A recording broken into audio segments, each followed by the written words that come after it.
Nembangal daw kay Ilocano, kumusta po kayo? Maligayang Pasko sa ating lahat. Kumusta naman po kayo kay Ilocano? Sana pare-pareho po tayong nasa mabuting kalagayan.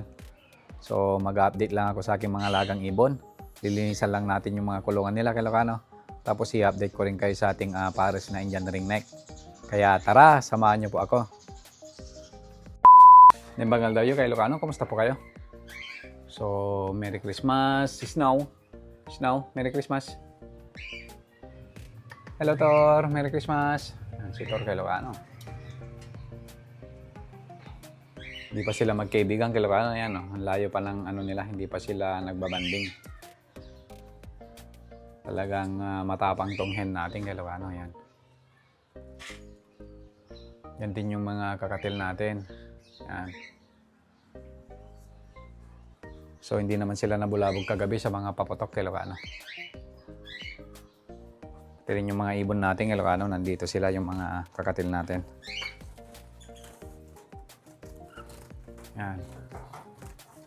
Yan si Bruno, si Bruna, tapos si Snow White at saka si Bumblebee. Yan, kay Ilocano.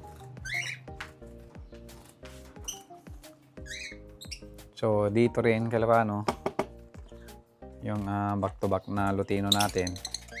Naupalan yung lalaki. Yan. Hindi pa napipisa yung isang itlog nila kay Ilocano. So far, so good na kay Ilocano. Malaki na yung anak nila. Yan. Tapos, ito namang parblo natin dito kay Ilocano na may mga painakay. Yan. Malalaki na kay Ilocano. Yan. Namatay lang yung isa, yung pinakamaliit kay Ilocano. Madaganan. Yan. So, bale itong dalawang malalaki kay Ilocano, reserve na yan. Hinihintay lang natin na medyo lumabas na yung balahibo at dumilat yung kanilang mata para ibenta na natin na hand feed. Tapos itong emerald naman natin dito kay Ilocano na pares yan. Yung bagong bili natin. Umitlog siya kay Ilocano. Pero hindi niya tinutuloy. Oh. Yan, oh. Umitlog siya. Kaya nagtataka ako, meron silang inakay pero mitlog naman siya. Sabi naman ng nabilhan natin kay Ilocano is ito yung parents ng pang hand feed. Pero hindi na niya tinutuloy yung pangingitlog niya kay Ilocano, kaya nagtataka ako.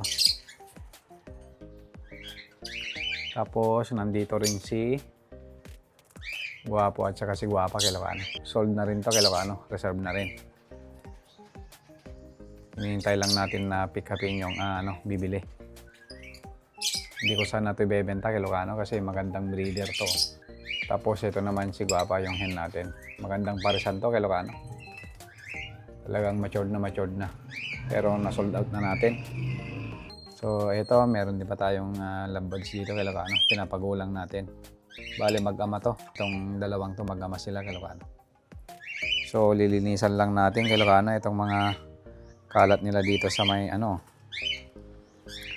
mga patukan nila. So maglilinis lang tayo.